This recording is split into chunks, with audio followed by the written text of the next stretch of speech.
You, David. It is such a pleasure to be here today.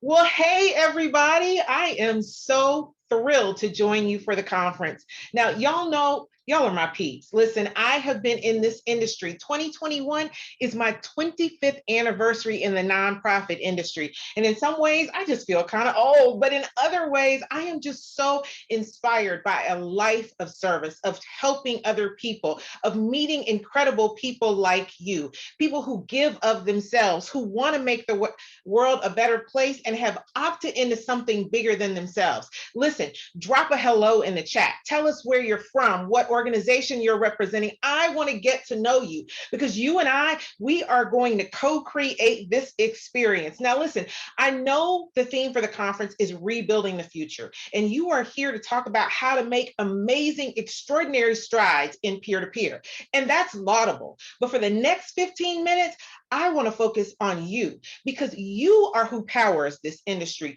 You are the ones that are propelling us forward in curing heart disease, in defeating breast cancer, in curing hunger, in trying to define world peace, in trying to really get clean water and clean air and all the things that are so important to our communities are powered by you. And yet often those of us in this industry, we don't stop to feed ourselves. We don't stop to focus on our own well-being and even worse, our career. Because let me tell you something, although 2020 was a beast and 2021 gave it a run for its money, you and I are still here, which means that the world is still full of possibilities. You can still have a life you love that is vibrant and successful. Yes, you can be committed to service and still have a successful career. But you know what? As you rebuild the future in peer-to-peer, you got to rebuild your own career because the person who started the pandemic is not the person I am talking to now. So just for a minute, I want to give you 4 things to consider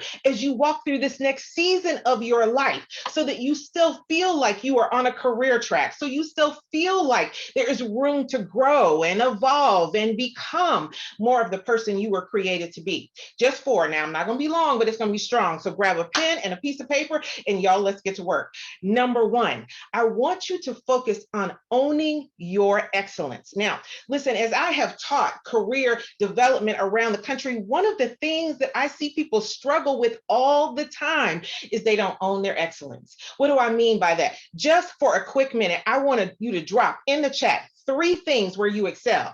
Now, listen, I'm not asking you what you're good at. I'm not asking you to tell me that you're a peer-to-peer fundraiser. I know that. I know y'all are doing that. But where are the 3 things that you excel? I mean, you rock it, that you want to be known for. Drop them in the chat. Drop them in the chat just right quick. Now, they ought to roll off the tongue. You ought to know yourself well enough that they roll off when people ask you that. Because you know why? You got to stay ready so you don't have to get ready. Yes, stay ready so you don't have to get ready. When you understand who you are and how you contribute, you engage with the world a little differently. So when you know your areas of excellence, those personal strengths that you have developed skills in, that you have mastered, that you have said, yes, I am all in on this. This is how I want to show up for the world. When you own that, then you can market to that. You can stand confidently even in the chaos because you know no matter what is going on around you, this is where I can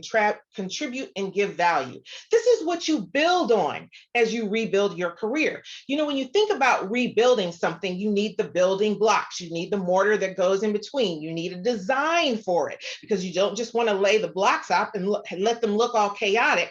You want to create a masterpiece. So your masterpiece begins with the building blocks of owning your excellence. Now, I know some of you are struggling because you were taught to be humble. Was anybody else taught to be humble? You don't want to brag on yourself, so you don't really think about yourself in that mindset. Anybody else? Drop yes in the chat. If your mama raised you to be humble, you don't talk about yourself like this, so you're struggling. Well, let me release you from that for just 1 minute. Here's how we can redefine humility. Humility is not thinking less of yourself. It's thinking of yourself less. You see, humility doesn't require self-deprecation. Humility actually starts with knowing who you are, what you stand for, and you contribute so that you can apply that to making a difference. So even in humility, you can still stand confidently. If you want to rebuild for the future in peer-to-peer or your career, own your excellence. Number two, surrender to your desires in this season. David talked about the rapidly evolving place, how things are changing in the marketplace. You too have changed. I know because I've heard from you. You said things to me like, I now understand how much more productive I can be at home. So I don't care when they open the office, I want to work from home. Some of you have called and said, you know what? I lost my natural mind at home. I need to go back to the office. Please, baby Jesus, let them open the office because I have no self-discipline at my house. You learned some things about yourself. And so the person who started the pandemic is not the person now. So if you want to rebuild, ask yourself, what is right for me in this season? One of the things from my book I talk about is operating in your space for greatness. And it starts with knowing your strengths, acknowledging your developed skills, being honest about what you desire right now. That is the third thing. And it is the single thing that keeps us from the careers we want because we are afraid to acknowledge how we want to live and how we can apply that to our careers. Surrender to the you in this season. In this season of my life in my 50s, there are certain things I know I don't want. I don't want to be on a plane all the time. I spent the last 25 years doing that. So I have transitioned. I have allowed other people to occupy that space now. What are those things for you? When you own your excellence, you know what you're good at and you show up that way every day. And then you are honest about what you want to do, what your desires are. The third thing is to shape up your career story. Now, I got to be honest. I have been interviewing a lot in this season. And one of the things I see over and over is when I ask people to tell me their career story, they repeat to me the things that they are responsible for doing. That is not your career story.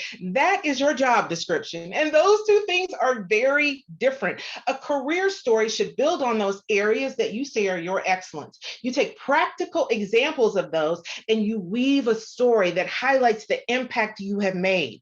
We all have one, but we struggle. And so inside of the chat, I'm going to put a link that will send you to a video that talks about how to craft your career story. Because when you can powerfully talk about the things that you are good at with confidence, express your desires about how you want to live and how you want to show up, and then tell a career story that affirms that clearly shows the impact you have made to the organization and to your community, then you can do number 4, which is go for what you want, not what you think you can get.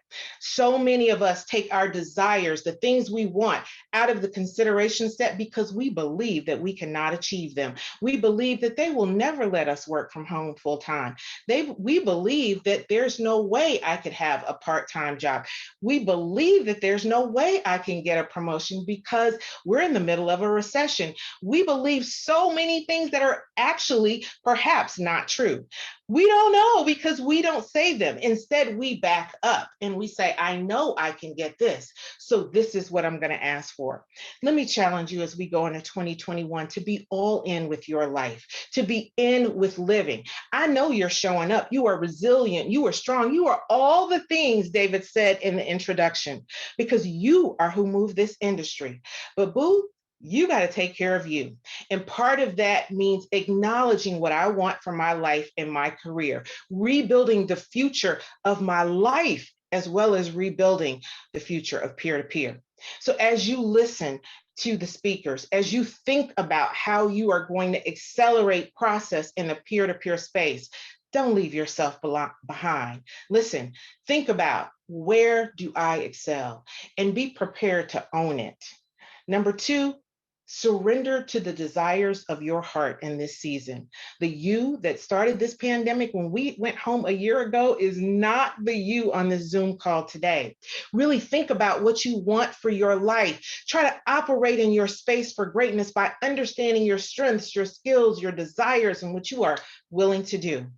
Then I want you to shape up your career story. As a matter of fact, I'm going to challenge you this week and next to practice it. Watch that video, create your career story, shoot a video of it, and then send it to a friend. Ask them what they hear. Ask them if the narrative is in storytelling format, and then go for what you want. Listen, there are a lot of challenges in the industry. Many of us have faced layoffs, transitions. Is anybody else doing something they didn't sign up to do when they got in this game? Drop a yes in the chat. Say, yeah, I had to reinvent my whole life. I had to show up. I had to learn how to do digital events. I had to learn how to engage people over Zoom. I had to learn how to speak over Zoom. You see all those yeses? Yes, yes, yes. That speaks to your resilience. It speaks to your courage and your strength. If you can show up like that at work, if you can show up like that for peer to peer, I know you can show up for you. You are worthy of your own love and respect. You can have the career of your desires. Rebuild your future and watch amazing things unfold. Listen, y'all have a great conference. It was so fun to be here with you today. I wish you Godspeed, great luck, and fun and vibrancy for the rest of this conference.